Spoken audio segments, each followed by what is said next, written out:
അലൈക്കും റഹ്മത്തുള്ളാഹി വബറകാതുഹു. ഇന്ന് ഓർമ്മപ്പെടുത്താൻ ഉദ്ദേശിക്കുന്നത് ബഹുമാനപ്പെട്ട ഇബ്നു ജൗസി റഹിമഹുമുല്ലാ മഹാനവറുകൾ ഓർമ്മപ്പെടുത്തിയ ഒരു നല്ലൊരു ഉപദേശമാണ്. ബഹുമാനപ്പെട്ടവർ പറയുന്നു, ഇദാ അറാദല്ലാഹു ബി അബ്ദിഹി ഖൈറൻ സറ ലിസാനുഹു ലിസ്വലാത്തി അലാ മുഹമ്മദിൻ സല്ലല്ലാഹു അലൈഹി വസല്ലം.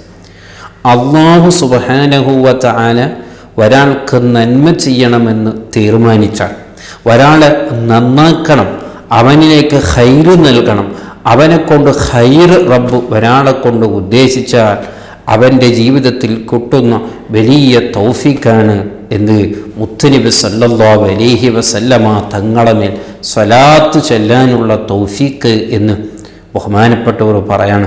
വല്ലാത്തൊരു വാക്കാണ്. ഒരാൾക്ക് മുത്തുനബിയുടെ മേൽ സ്വലാത്ത് ചൊല്ലാനുള്ള തൗഫീഖ് കിട്ടുക എന്ന് പറയുന്നത് അവനെ റബ്ബ് നന്നാക്കാൻ തീരുമാനിച്ചിട്ടുണ്ട്, റബ്ബ് അവനെ കൊണ്ട് ഖൈർ ഉദ്ദേശിച്ചിട്ടുണ്ട്, അവനെ നല്ല വഴിയിലേക്ക് കൊണ്ടുവരാൻ അല്ലാഹു ഉദ്ദേശിച്ചിട്ടുണ്ട് എന്നല്ലേ ഇതിൻ്റെ താല്പര്യം.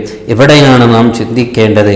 നമുക്ക് എത്രമാത്രം ആ സ്വലാത്ത് ചൊല്ലാനുള്ള തൗഫീഖ് കിട്ടിയിട്ടില്ലെങ്കിൽ എൻ്റെ റബ്ബ് എന്നെ കൊണ്ട് ഖൈർ ഉദ്ദേശിച്ചിട്ടില്ലേ, എന്നെ റബ്ബ് നന്നാക്കാൻ ഉദ്ദേശിച്ചിട്ടില്ലേ എന്ന് പേടിക്കേണ്ട ഒരവസ്ഥയാണ്.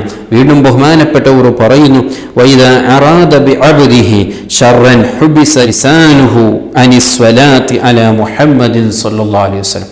ഒരാളെ കൊണ്ട് റബ്ബ് ഷർറിനെ ഉദ്ദേശിച്ചാൽ, ഒരാളെ കൊണ്ട് അള്ളാഹു നല്ലത് ഉദ്ദേശിച്ചിട്ടില്ലെങ്കിൽ അവൻ നന്നാകാൻ പാടില്ല, അവൻ നന്നാകാൻ സാധ്യതയില്ല എന്ന രീതിയാണ് അല്ലാഹുവിൻ്റെ തീരുമാനമെങ്കിൽ അവൻ്റെ നാവ് അല്ലാഹു ബന്ദ് ചെയ്യാണ്.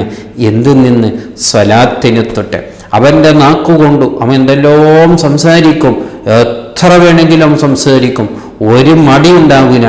പക്ഷേ ആ നാമിനിക്ക് ഒരു 10 സലാത്ത് ദിനേന ചൊല്ലാനുള്ള തൗഫീഖ് റബ്ബ് നൽകില്ല എന്ന് ബഹുമാനപ്പെട്ടവർ നമ്മെ ഓർമ്മപ്പെടുത്താൻ ഇവിടെയാണ് നാം ചിന്തിക്കേണ്ടത്.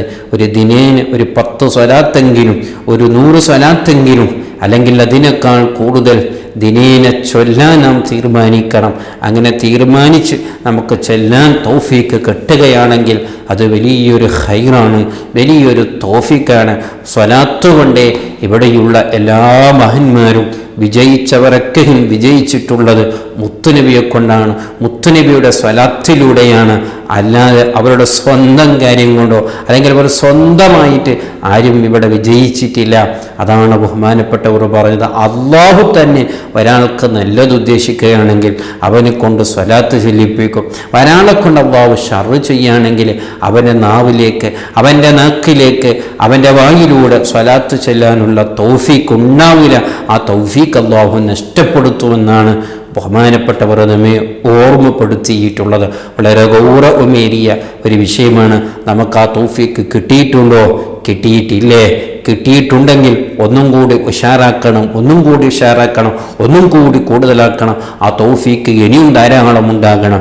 ഇനി അത്രത്തോളം ഒരു തൗഫീഖ് നമുക്ക് കിട്ടിയിട്ടില്ലെങ്കിൽ നാം ഭയപ്പെടണം, നാം പേടിക്കണം. എന്നെക്കൊണ്ട് ഒന്നും റബ്ബി ഖൈർ ഉദ്ദേശിച്ചിട്ടില്ലേ? ഒക്കെയും തൗബ ചെയ്ത് അല്ലാഹുവിലേക്ക് മനസ്സ് തിരിച്ച്, മുത്തുനബിയിലേക്ക് മനസ്സ് തിരിച്ച് അതേ സ്വലാത്ത് ചൊല്ലാനുള്ള ഒരു ചെറിയ നിലക്കെങ്കിലും സ്വലാത്ത് ചൊല്ലാൻ നാം തയ്യാറാകണം, നാം തുടങ്ങണം. റബ്ബ് തൗഫീഖ് നൽകുമാറാവട്ടെ. സലാമു അലൈക്കും റഹ്മത്തുള്ളാഹി വബറകാതുഹു.